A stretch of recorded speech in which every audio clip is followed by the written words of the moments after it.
Hi, Carol here. Warm welcome today to my craft room. A painting that we'll be doing, I'm going to use golden heavy body paints in titanium white, Mars black, and later on some transparent mixing white. And that is a beautiful mixing white for any abstract canvas. This one will be on a 16 by 20 inch canvas, and I appreciate you joining me. So let's begin, shall we? I wanted to name and have a title for this painting, so I titled it Calm in the Storm.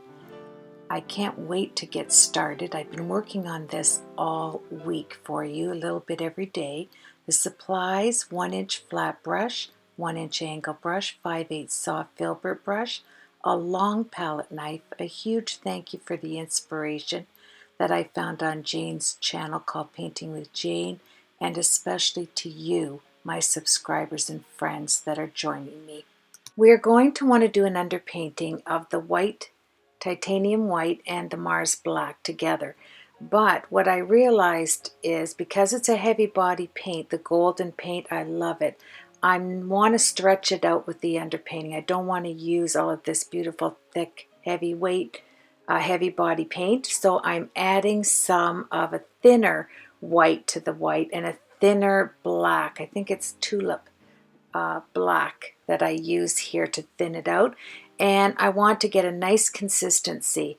Now I want to explain something here. I watched Jane's video, I'd say 8 to 10 times over the last few months, and I wanted to do this painting without going back and viewing Jane's painting so that I could express my own abilities on this canvas, because I am new to the acrylic painting as well. This is a beginner tutorial because I am a beginner painter, and this is the second painting I did from Jane's site.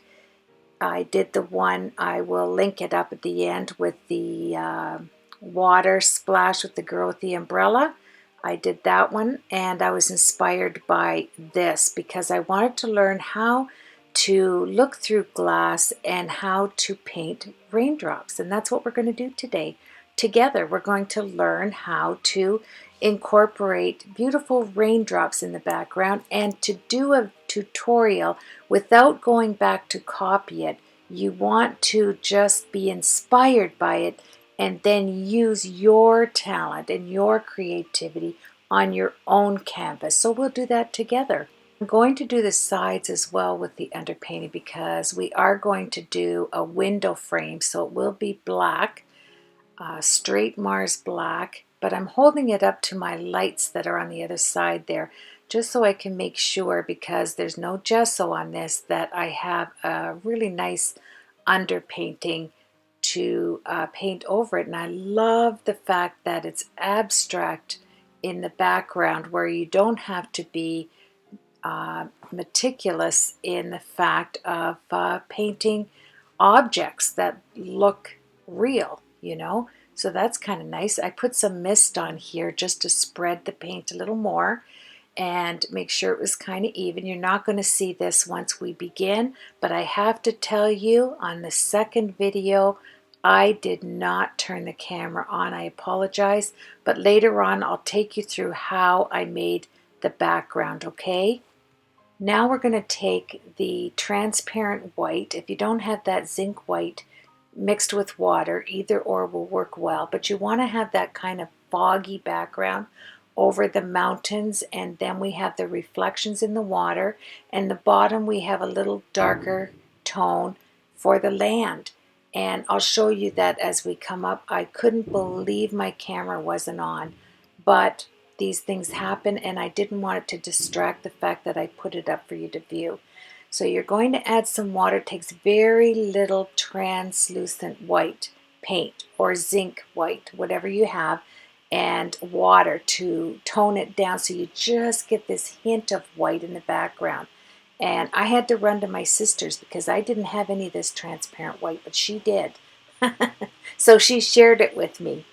Once we go over it with this transparent white, what it does is it brings down the colors in the background, and it looks like you're looking through the glass pane that we're going to put on here. It's going to have the look of looking through a black frame through glass, having the background, but having this wonderful storm going on, and all of these raindrops. And I learned how to, there's many ways to make raindrops and water drops. And I followed Jane's instruction as close as I could think back, because remember, I did not watch her. Look at that, I'm showing you. Just a drop of that transparent white and water mixture made that look of this fogginess. Isn't it wonderful? So now we're going to move forward, and you're going to take your detailed brush, whatever brush you have. I have 2 zero brushes, and both are different in length. They're very fine, but they're both different in length. So I'm using one for the white mixture, and it's solid golden heavy body white, and the Mars black and heavy body. I will be using that mixed with a little bit of water when I need it to run just a little more. Love the challenge of knowing that you had a video that you watched and you are trying to duplicate it in some manner, but you can't go back. You don't want to go back and look at it. You want to do this as close to how you think it was painted by Jane. And so that's what I did. Now, I knew that the raindrops, when I was watching the video, I remembered that they were all different shapes. Some like jelly beans, some like when you touch acrylic or when you touch alcohol inks and they spurt out onto acetate. You know, that look of just going in all different shapes. I loved that. I couldn't believe that these would look like raindrops when we were finished, but I'm not going to be able to tell till I'm completely finished the video and I go back and view Jane's to see the difference between her painting and the one I was inspired to paint. That's exciting. Now, of course, there's going to be differences. I want to jump in here right now because I am a beginner painter and Jane is an experienced painter. But we all have to start somewhere, so I want to encourage you to just get out a canvas. If you have thought about doing any type of painting, whether it be abstract like this or just, a sky, anything where you get some practice in, I think is wonderful. So what I'm doing here, there's 3 levels. I'm going to jump in right now too. I'm going to create all of the little round, oval, whatever images here. I'm going to always keep my water clean.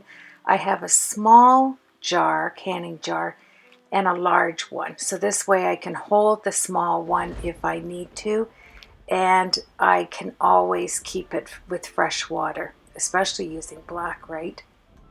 One thing about painting abstract for me is the simplicity, the relaxation.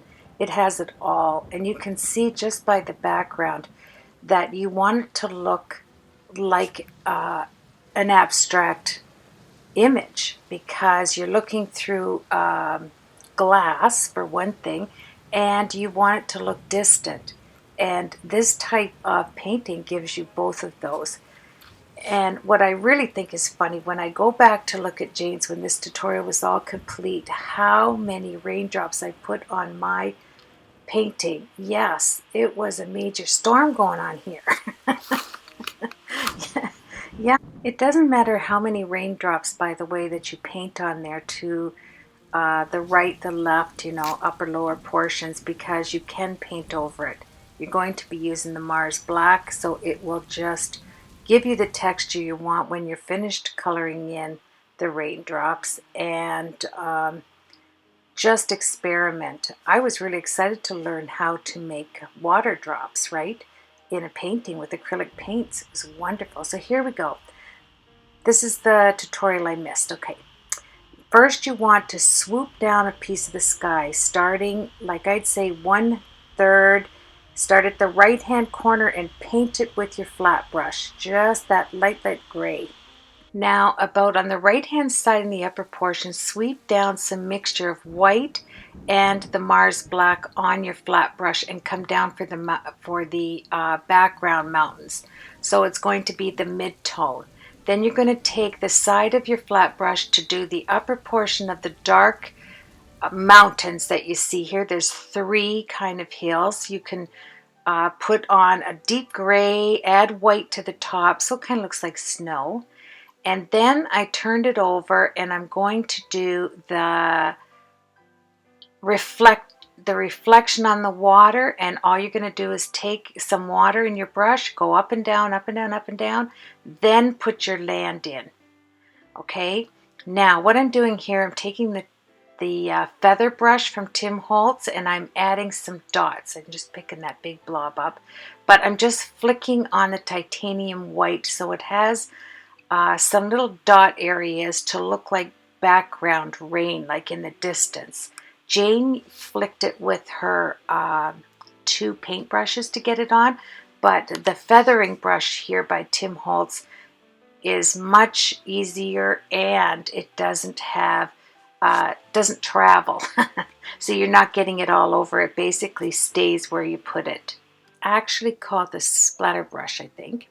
So now you can see that we have the sky is in a light gray. You come down on your back mountains with gray and dark and light gray. Then you're going to come in with a dark gray with some white titanium on your brush at the upper mountains there. And then we're going to start with the raindrops. Now this is wonderful. All you do is you take your detail brush, you add some black. My light source is going to be coming down from the upper left, so the right side is going to be dark. So take the black and put some on the top, drag it down, then all the way across in a half moon on the right side of your drop. And then take your fingertip and drag it down so that it's blurred as well. So you want it to go from black to gray. Then you want to take your white and fill it in. Oh, so you can see how much right there. Then you're going to do your highlights, which is a little one on the upper left and then a moon shaped on the lower left. And from a distance, honestly, this looks real. It's incredible. So once again, you're just going to take your Mars Black, add some to your detail brush, and then later on in the video, see right here where I do add it and then I smush it in with my finger. You're going to go back when you're completely finished, and you will go back and clean up I did anyway. Jane didn't, but I did. I went back to, add some detail when I was finished. So you're just going to put a little bit on the top, drag it down on the right side there, and then you're going to cover it with the white. So I have to do all of these. And the small ones, you have to be careful because you don't want it to go outside your little drawn circle or jelly bean or whatever, pear-shaped. But you do want to drag that black down and then fill it from the bottom up with the white 3/4, drag it up, and then put your 2 little white highlights on it. And I'll show you this better in just a minute here.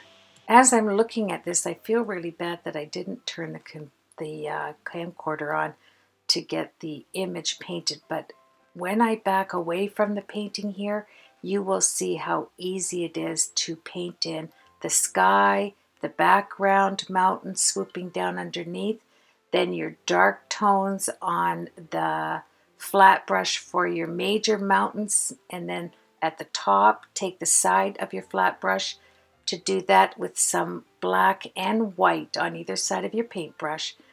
Then you're going to do, as you're watching me do this here, you're going to do the brook, the water, and you're going to place the reflection by just dragging your flat brush down with white and gray and mixture of, you want to mix this with water when you're doing the reflection so it's not so thick.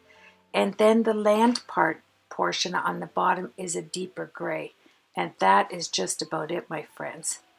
So here I'm going over it the best I could remember, and that is taking your black, taking your finger, pressing it down, taking your white and pushing it up, and then make your little wee reflective marks. Okay, I will be right back. Please enjoy a little bit of aquarium fun. I'll be right back.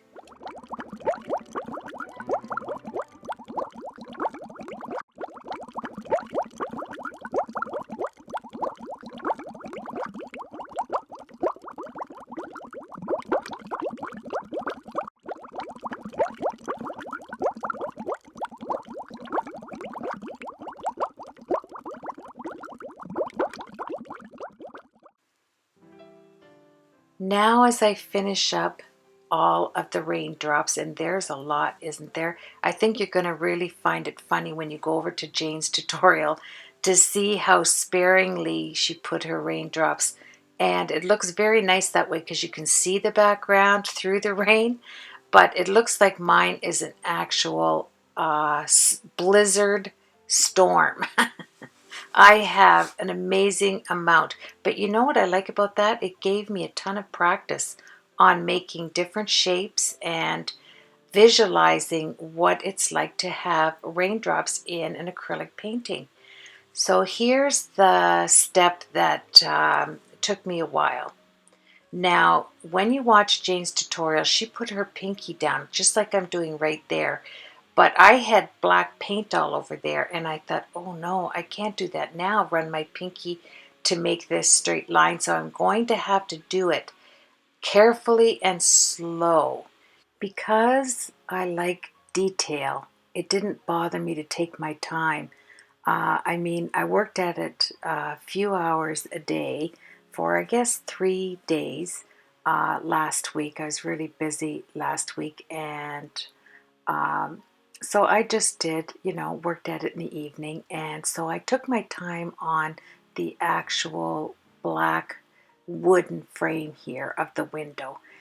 And if you want to see how in control Jane is with putting her pinky up against the outside of the canvas and running that straight line right down, is amazing. But I found that it worked for me if I took my angle brush and the point of the angle brush is away from where I want the line straight. So what I mean by that is the um, bristles, the point of the bristles is facing, would be to the right here, and I'm going to zoom in to show you. So I have my hand down on the ferrule on the silver portion of the paintbrush, and I am going to have more control, as you can see, pressing down and the point of the angle brush on the right side, and this way I get so much control with the thicker part of the angle brush, because when I press it, see how I'm pressing way down? I am measuring it as I go. So when I press it all the way down, I can see that from side to side how much room I have, and that made it even. So as I'm going down, I'm pushing all the way down, and I'm actually measuring that line with the way the angle brush is pressed down. I can see how much I have on each side of the bristles, and you get a straight line by doing it that way as well. Okay, now after I've cleaned up a little bit of the straight line and go around the edges to use up the black Mars black, heavy bodied. May I say that again? I love the golden heavy body paint. It is wonderful. And so I thought, okay, serious business here. I took out my measuring tape just in case I needed it. And I thought, no, Carol, you're not going to measure. This is not supposed to be absolutely perfect. Roll your sleeves up. Oh, I did. Look at that. And put the point down on your angle brush, putting your ferrule straight up and down. This is what I'm thinking in my head. Keep it straight up and down, and with one swipe, just go down there, because I do have to thicken it up. But I am starting here. I'm thinking, okay, all right now. And then I thought to myself, I think I'll just pick it up and yeah, right there, and add some more paint. And this is where I started to drift off to the right. And you know, when you see it happen, you have to just follow it through and then decide, okay, how am I going to make sure that this is aligned? Because I need this center line to be thicker.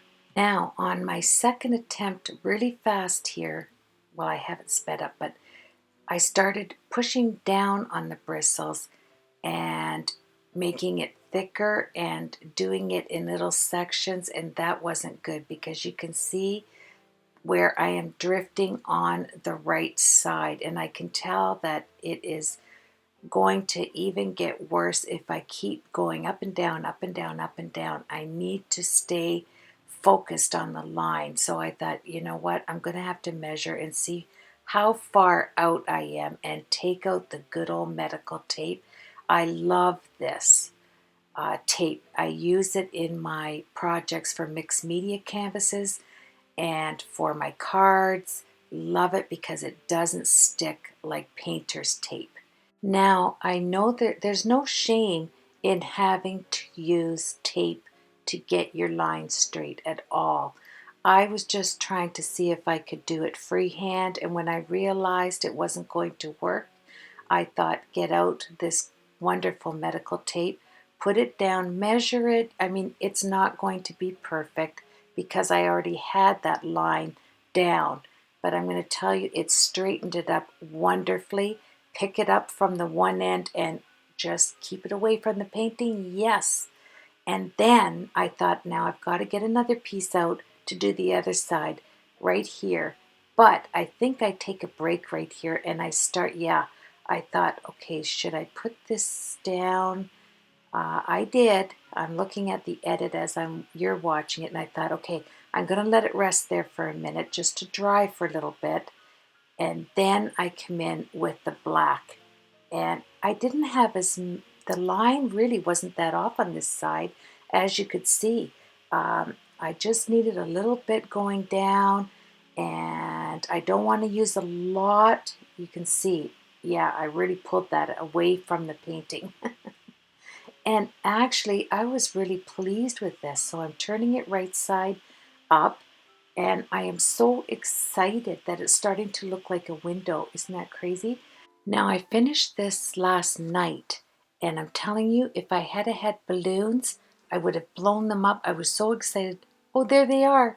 Yes, I could have celebrated with balloons everywhere because I actually had a center line that was straight. Oh, I could breathe a sigh of relief. So I started to go around all of the little raindrops. And you know what? Accidents happen, yet everything is fixable, right? Yes, it is. And they're happy mistakes because you always learn from mistakes.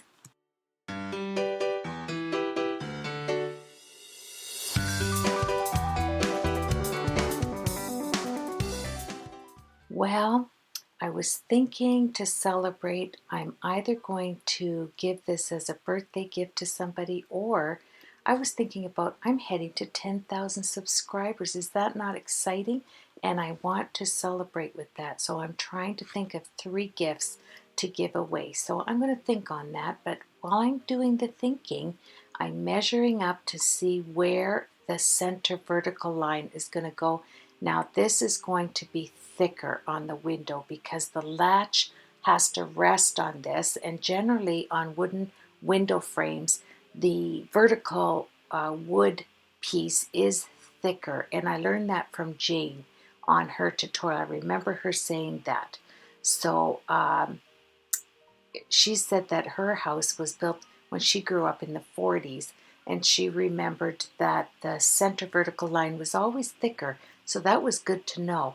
So I put my medical tape across and really fast just ripped that bottom one off, and then the top one, and it's just about the way I want it. but I have to put my highlights in it. So my rays of sunlight are going to be coming in from the upper left and down.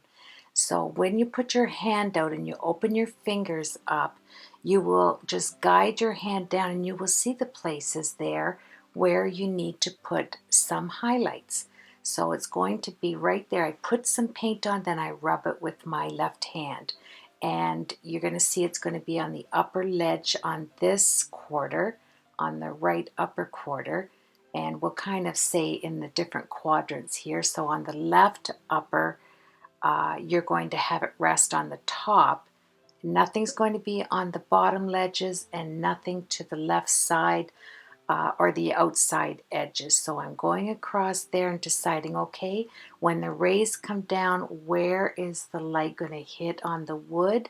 And then I just put the marks in there and we are on our way to making the latch. Now I want to take my brush and go over any areas I think is too bright with the white when I was lightening up for my highlights. So I'm going to take my brush and just sweep it over so I don't have a lot of bright white. Tone it down, because if you have it too bright, you are taking the line that you made straight and it is going to look crooked if there's too much white resting on it, right? Because then the eye will see that dip. And after going through all of that trouble to make my line straight, I thought, oh, I'm just going to add a hint of sun rays. So here's the latch. Okay, we're going to begin this. And this is like a happy note because we're almost finished this tutorial in 36, almost 37 minutes. So you're going to make a circle and then you're going to make like a car. So you're going to come across, but the thing I needed to remember here after I was looking at it, because I didn't want to reference back to Jane's tutorial, I wanted to do this from memory, is it needs to be a bit higher up, I thought here, and it was too short. I cut it off too short there. So, and I'm using my zero detail brush too. I wanted to say I switched brushes to the detail brush. And here I'm looking at it and see how that white line that's resting as a highlight, that's going to, underneath the latch, it's going to have to come out because it looks like my latch is raised up in one area but yet seated down. So I'll take and blacken that out in just a little bit. So what I end up doing here is adding some black underneath, but I do add some highlight underneath the other side of the latch. You'll see that later. I thought maybe I should have blackened it out because the sunlight is not going to reach the latch, but then I got to thinking it really would if the latch was sitting on the inside of the window, because that latch is not on the outside of the window, right? So in perspective, the light would be underneath all the way across that latch and down. I got to thinking that as I was doing the painting and looking at that latch, I knew I had to bring the latch out on the right side there, and I needed to make sure I'm showing you that as my hand sweeps down, that yes, it does have to have more sun rays, like with the white, going right under the latch because the latch is sitting on the inside of the window ledge. And that's where your perspective comes in, is to think of each feature where it is situated on your window. And I was really excited that I even thought of that, to tell you the truth. So this is just awesome. And then I remembered that in the portrait, Jane put these drops coming right down on the glass with the black and broke it up like the little lines, the water lines, right on the glass. Oh, it just added to the actual painting. I was just thrilled. So like I said before, a light touch, very light with your bristles on your canvas. Let them cut away and then bring them down in different areas, right? Each quadrant here, there's two lines, but it's broken up. Underneath will be in different spots. You don't want them running in the same, all the way straight down. So, because you have wind and elements on the outside, so they're not going to be even. And then on the right hand here, right where I'm going over it with highlights, I added a great big drip at the end of that. I don't know whether I showed that, but and each one of these little lines that I put down on the glass here, I put the highlight on the left-hand side, right? Because the sun is coming down above the left-hand corner, like upper left. So on the, it'll be on the left side where your highlight will be on these drips coming down. And as you can see right here, I added that. So I want it to look just like the raindrops. So I added the black on the top, pushed it down with my finger, white on the bottom, pushed it up, and then the two highlight marks. I am so pleased that I was able to make it look like a window with rain, actual rain. Now I want to make sure that I put the black over top and make these raindrops nice and vivid. So I go back and I outline every raindrop with the black detailed paint on the end of my detail brush. I go around every single one of them. Then I add the black to the top, going around the left side, making sure my low light is to the left with the black.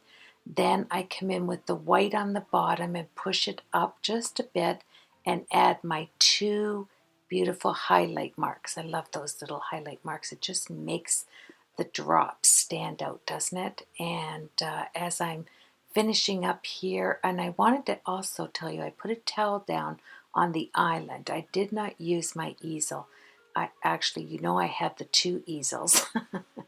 But I didn't feel well enough. I knew I didn't want to stand up for the whole, time I was creating this. And then so I want to explain that you can do the painting flat on your surface like this. It doesn't need to be up on an easel. So here I notice, okay, my latch has to be longer. Yes, so I'm pulling it out here and I'm grabbing a little bit of water and cleaning out my brush. Oh yes, I'm going to sign it on the lower right corner here, C held 17. And I had to figure out, I didn't sign my other painting I gave to my daughter-in-law, so I'm thinking, how should I sign my name? Because you never know, I might do more of these acrylic paintings, so I need to have a style, right? So I put my C in kind of like brush lettering, and then my last name, and then a slash with the 1 and then the 7, 17. Oh yes, I'm so pleased. Yeah, I had to add hearts because I'm just really, really happy. It looks like a window with rain. So here I go on the detail. I am going to bring this out further. You can see that. Plus, I remembered it went up like a slope. It wasn't straight across. It came up on the quarter right there. So let me push it in here so you can see what I'm talking about. You don't want to forget your highlights on the latch. So I come up just a tad and then down. You can see I added the lines, remembering the latch is on the inside of the window. Plus it is raised up just a bit there. And I remember these style windows too with that latch. It is truly amazing. They've come a long way on windows, haven't they? And I think this is beautiful. I think it would make a beautiful painting to have a meadow in the background instead of the mountainous range here and the brook and the land. You could have a beautiful meadow and add color to it. That would be nice. But after seeing this tutorial a month ago, I knew I wanted to paint it. I was so inspired to do this painting, and I will certainly be thinking about my 10,000 subby giveaway. I want to give 3 gifts away to my wonderful subscribers because, my grandson keeps reminding me, Nana, you're almost at 10,000 subscribers, so you better put some things away to give away for that. And I have been thinking on it, so we shall see. And It's not the number of subscribers I have. I certainly have a wonderful audience, a wonderful group of friends, and I thank each one of you for always tuning in to my tutorials. So here I'm just going to clean up this one. Yeah, you don't want to do too much to it. It's finished. I left you with some pictures. Have a blessed, blessed week, my friends. And you know I appreciate each one of you. Thank you for your comments, your thumbs up, and for subscribing. And we will see you on the next tutorial. Take care, everybody. Bye.